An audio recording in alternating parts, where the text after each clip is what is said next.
Assalamualaikum warahmatullahi wabarakatuh. Salam sejahtera bagi kita semuanya. Semoga dimanapun berada, teman-teman dalam kondisi kesehatan. Nah, pada video kali ini saya memberikan satu tambahan materi berkaitan dengan komponen yang ada pada proposal penelitian, yang juga tentunya proposal penelitian ini menjadi bagian dari tugas akhir skripsi milik teman-teman.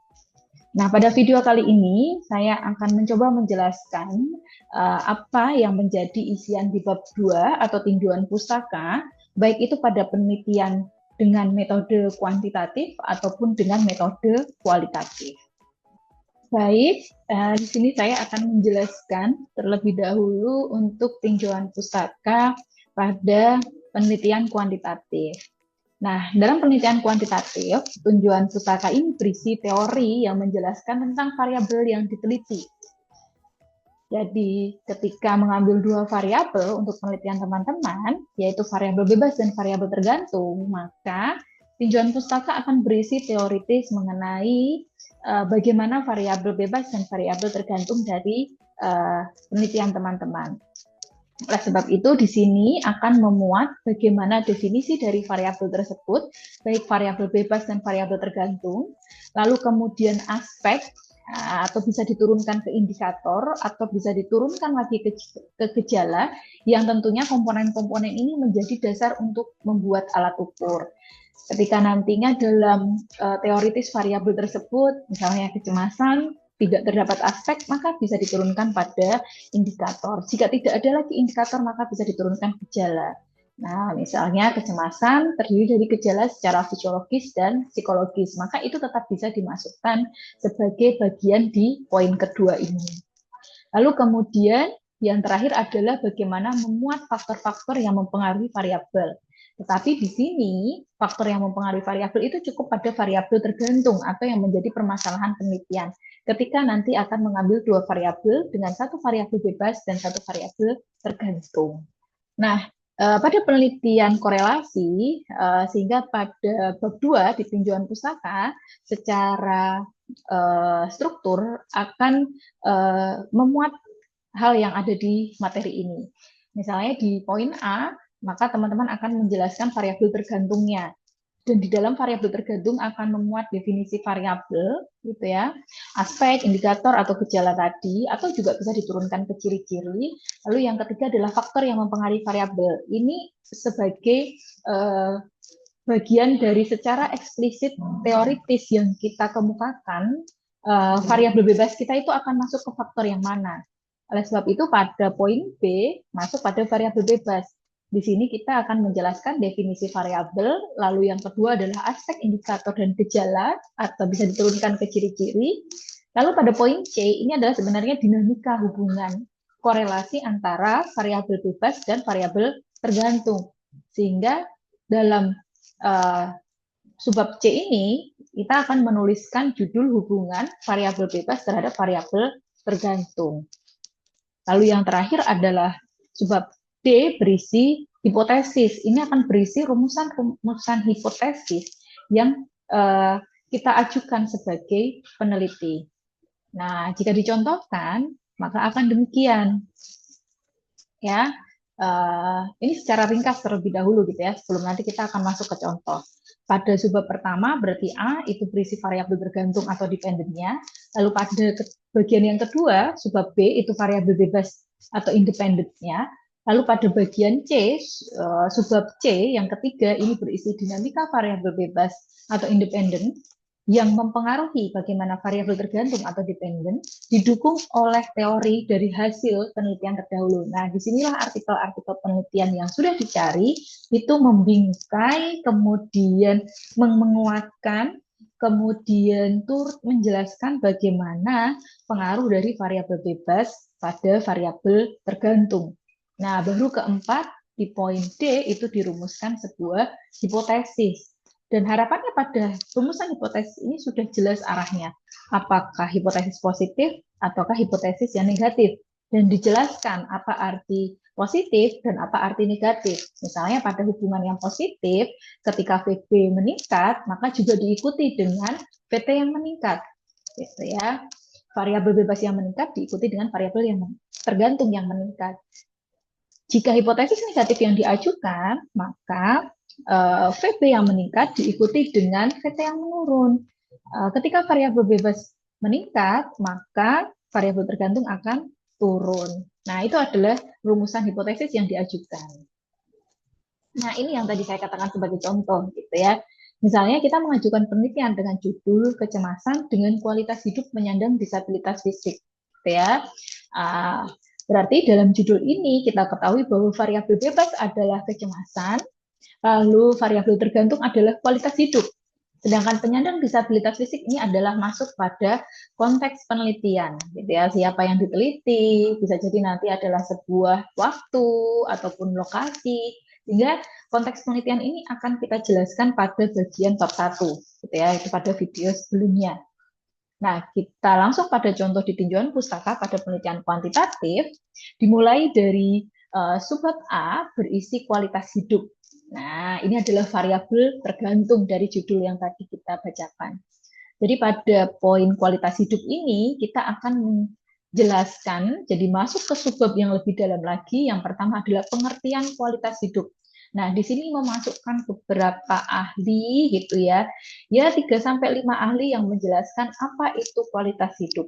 Dan cukup fokus pada definisi atau pengertiannya. Lalu pada bagian akhir, di subbab nomor 1 pengertian ini harus diakhiri dengan kesimpulan kita. Jadi dari 3-5 ahli yang menjelaskan mengenai kualitas hidup, kita sebagai peneliti perlu menarik kesimpulan. Apa yang akan kita simpulkan dalam penelitian ini mengenai kualitas hidup. Dalam menarik kesimpulan, boleh kita akan mengacu pada satu ahli utama, yang memang itu sudah kita jelaskan di latar belakang, dan nantinya itu akan menjadi ahli utama sebagai ahli yang menjadi dasar dalam penyusunan alat ukur. Gitu, sehingga konsistensi ini perlu. Lalu pada bagian yang kedua, itu kita akan menjelaskan aspek kualitas hidup. Nah, di sini fokus pada aspek-aspek yang tadi bisa diturunkan dari indikator, kemudian gejala ataupun ciri-ciri. Minimal 2 ahli yang kita cantumkan dalam aspek kualitas hidup, gitu ya. Jadi kita akan masukkan penjelasan pada ahli yang pertama itu menjelaskan aspek kualitas hidup yang seperti apa. Lalu pada ahli kedua menjelaskan aspek-aspek kualitas hidup itu apa saja. Nah, sama dengan subbab 1 tadi, pengertian, maka pada subbab aspek ini kita perlu memberikan kesimpulan. Jadi, apa yang kita simpulkan mengenai aspek kualitas hidup pada penelitian ini?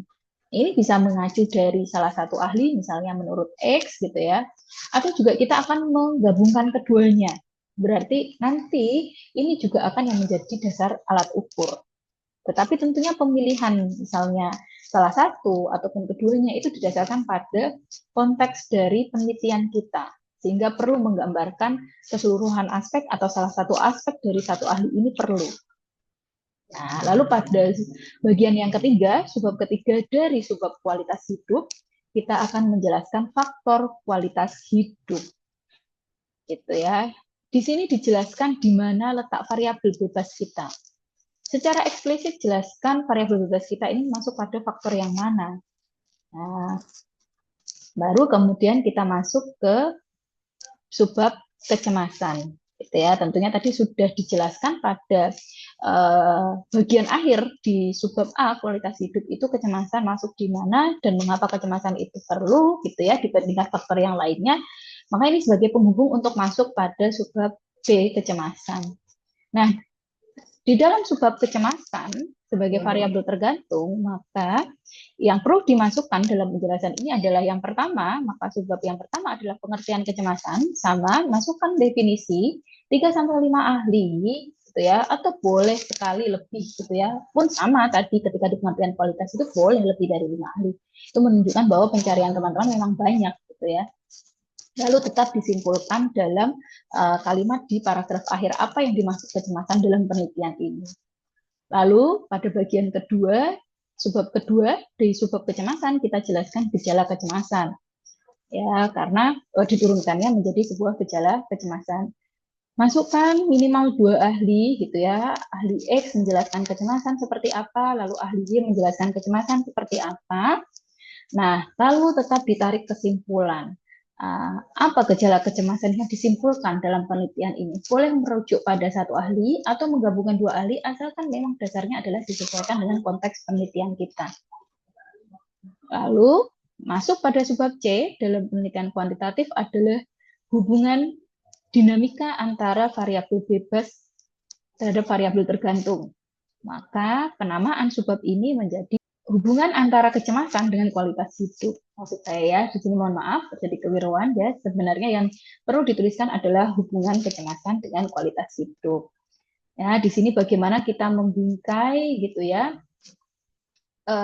teori-teori dari kecemasan, bisa dari aspeknya, bisa dari gejalanya tadi, bagaimana gejala kecemasan gitu ya. Misalnya gejala kecemasan terdiri dari gejala fisiologis dan psikologis. Bagaimana gejala fisiologis ini mempengaruhi atau ada kaitannya dengan kualitas hidup. Lalu yang kedua, bagaimana gejala dari psikologis ini gitu terkait atau mempengaruhi pada kualitas hidup gitu. Baru kemudian dirumuskan hipotesisnya pada subbab D, rumusan hipotesis. Hipotesis yang diajukan adalah hipotesis negatif.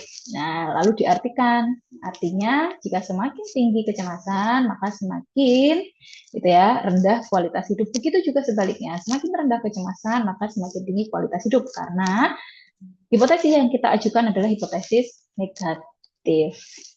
Baik, berikutnya pada penelitian kualitatif ya. Kalau tadi sudah pada penelitian kuantitatif, kalau pada penelitian kualitatif itu sebenarnya menjadi lebih fleksibel dalam kita menjelaskan poin-poin apa saja yang perlu masuk dalam tinjauan pustaka, gitu ya.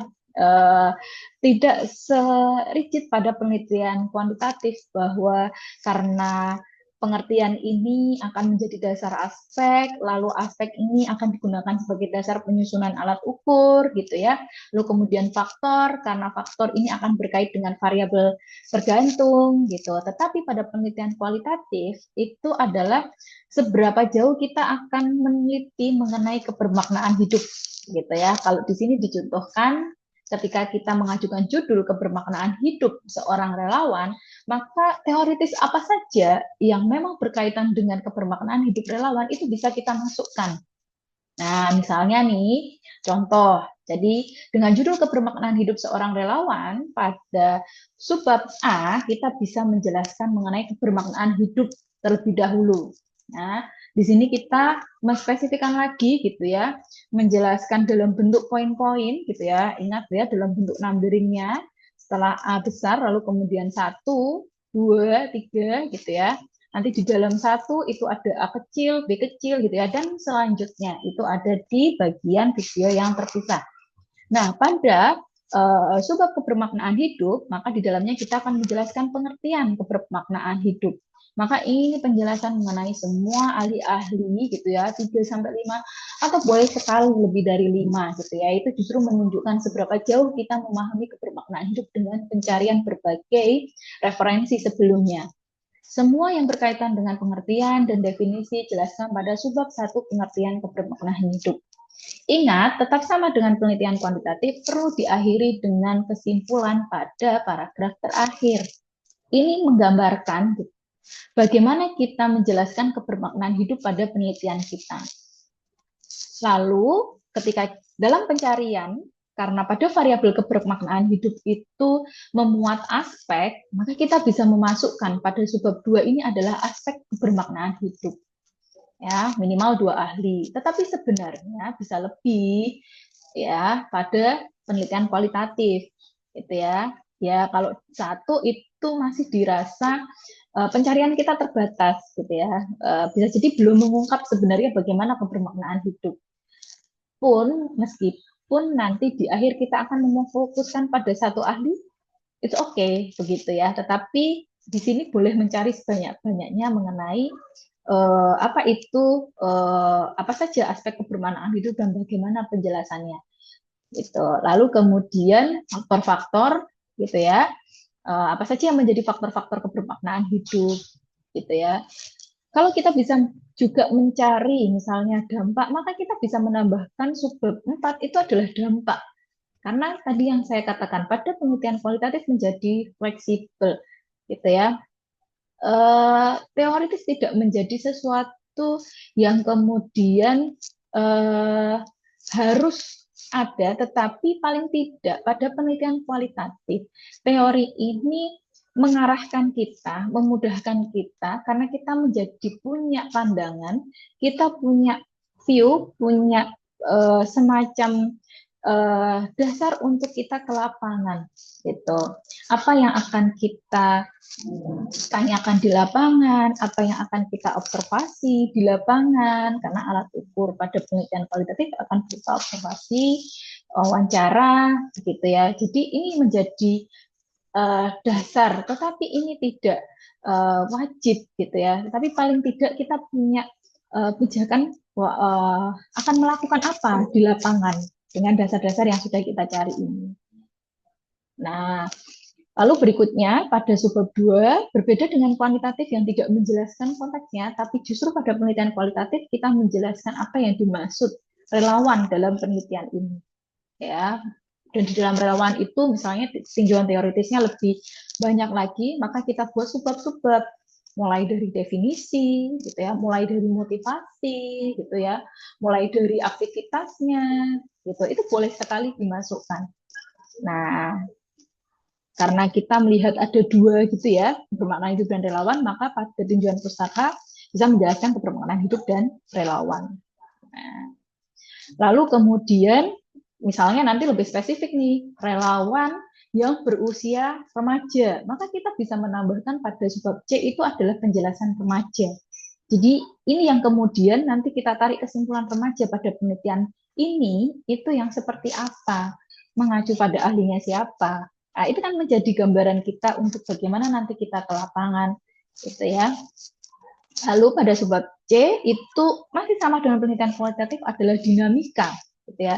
Nah, di sini kembalikan lagi pada tujuan kita untuk meneliti, sehingga pada subbab C dituliskan gitu ya, kebermaknaan hidup relawan. Nah, ini dijelaskan boleh dari komponen, boleh dari aspek kebermaknaan hidup, sehingga kalau pada relawan itu seperti apa, faktor yang seperti apa sehingga menjadikan seseorang itu memiliki aktivitas kerelawanan. Nah, semua ini berkaitan dengan dinamika, gitu ya. Maka masukkan penjelasan di sini dan ditambahkan artikel-artikel sebelumnya yang memuat bagaimana kebermaknaan hidup relawan. Nah, inilah pentingnya artikel-artikel yang sudah dicari teman-teman untuk membantu menguatkan, membantu kita dalam menjelaskan gitu ya bagaimana sih kebermaknaan hidup pada seorang relawan. Nah, terakhir pada subbab D, kalau pada penelitian kuantitatif isinya adalah hipotesis penelitian, sedangkan kalau pada penelitian kualitatif adalah pertanyaan penelitian. Pertanyaan penelitian pada bab 2, tinjauan pustaka, ini berbeda dengan rumusan masalah yang diajukan pada latar belakang. Gitu ya. Pertanyaan penelitian pada kualitatif ini akan memuat ya pertanyaan yang secara besarnya central question atau sub question. Nah, sub question ini memudahkan nantinya kita dalam menulis poin-poin di hasil penelitian.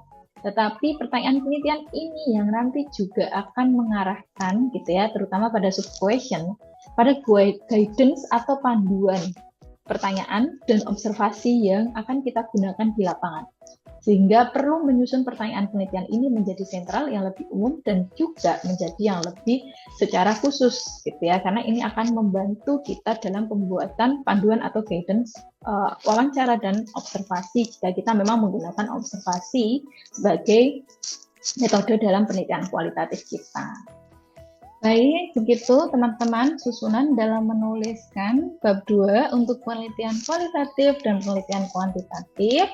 Nah, sebagai akhir dalam video ini, selamat menulis dan berkarya dengan originalitas yang terjamin mutunya, sehingga semua dicari dengan ada dasar yang menyatakan secara keasliannya, begitu ya. Terima kasih atas perhatiannya. Oke, terima kasih teman-teman semuanya. Tetap semangat dalam menyusun skripsi sebagai tugas akhir teman-teman. Semoga materi ini bermanfaat dan juga tetaplah berprogres sekecil apapun dalam penelitian teman-teman sebagai bentuk tugas akhir. Wassalamualaikum warahmatullahi wabarakatuh.